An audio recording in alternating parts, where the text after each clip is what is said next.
ओम शांति। नवरात्रि के पावन पर्व की सभी को बहुत बहुत बहुत हार्दिक शुभकामनाएं। बधाई हो, बधाई हो, बधाई हो। हमारा भारत देश त्योहारों का देश है, जिसमें सभी त्योहार सभी भारतवासी बड़े धूमधाम से मनाते हैं। और उसमें भी नवरात्रि का पर्व वर्ष में 2 बार मनाया जाता है, जिसमें 9 दिन तक शिवमयी शक्तियों की पूजा अर्चना वंदना व्रत रख करके करते हैं।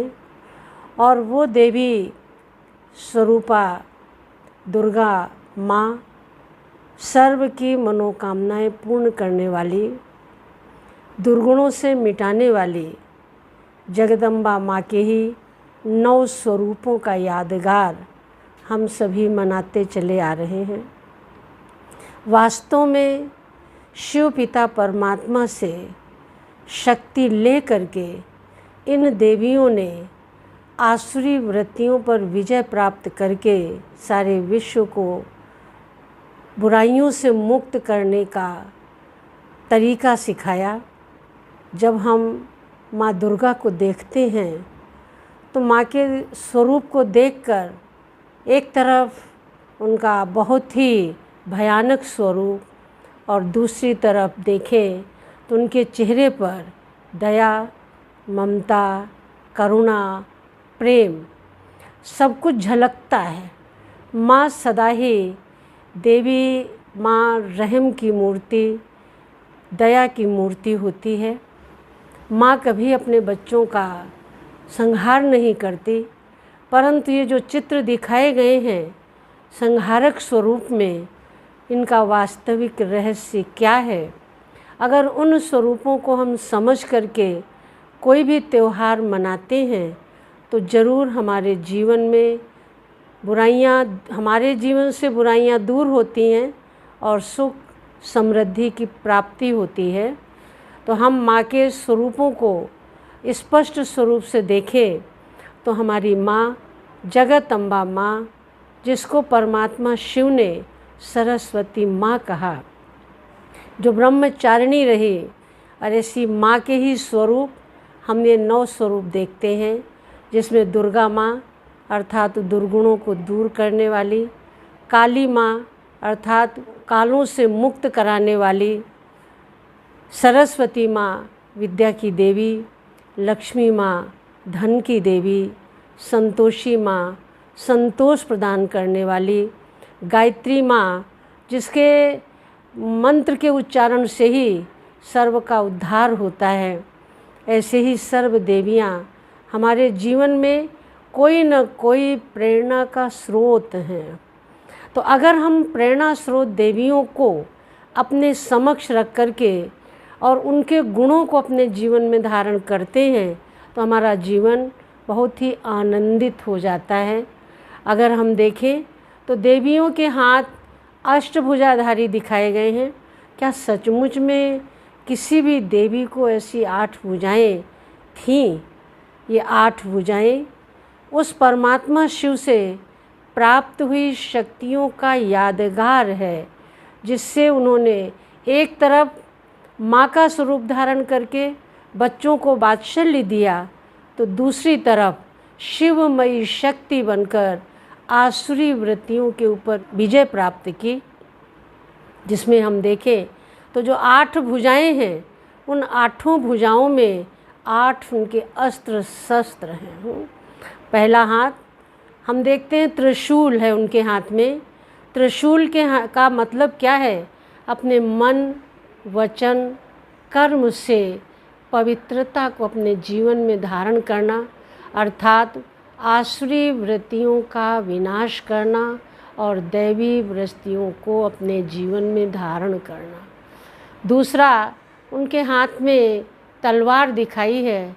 ये तलवार भी हिंसक तलवार नहीं, बल्कि ये ज्ञान की तलवार है, जिस ज्ञान तलवार से हर परिस्थिति पर हम विजय प्राप्त कर सकते हैं। उनके हाथ में धनुष बाण है। धनुष बाण हमें दिखाता है कि हम अपने लक्ष्य को सदा सामने रखें। अगर हम अपने लक्ष्य से विचलित हो जाएंगे तो हमारे जीवन में कभी सफलता प्राप्त नहीं हो सकेगी। इसलिए जैसे जब कोई व्यक्ति धनुष चलाता है तो उसका मन केंद्रित होता है, एकाग्र होता है। इसी प्रकार से अपने लक्ष्य को हम निर्धारित करें और लक्ष्य तक पहुँचने तक हम अपने जीवन में ऐसा व्रत धारण करें कि हम कभी भी विकारी वृत्तियों के वशीभूत नहीं होंगे। उनके चौथे हाथ में शंख दिखाया है। शंख ज्ञान का सूचक है कि किसी से भी मिले, जिससे भी मिले, हम अपने मुख द्वारा अच्छे बोल बोलकर, ज्ञान के बोल बोलकर, शंख ध्वनि करके हम उस आत्मा को आनंदित करें। जिस प्रकार से शंख जब भी कहीं बजता है तो वो हमें सूचना देता है कि इस स्थान पर आज कोई आध्यात्मिक कार्यक्रम चल रहा है। तो इसी प्रकार से जहाँ भी हम जाएं, हम अपने मुख द्वारा ऐसे शंख की ध्वनि करें जिससे आत्मा को आध्यात्म की जागृति हो और आत्मा उन्नति को प्राप्त करे। उनके पांचवें हाथ में खड़ग दिखाया है। खड़ग यानी विकृतियों को समाप्त करना, और ढाल दिखाई है हर परिस्थिति का सामना करके अपने आप को विजयी बनाना।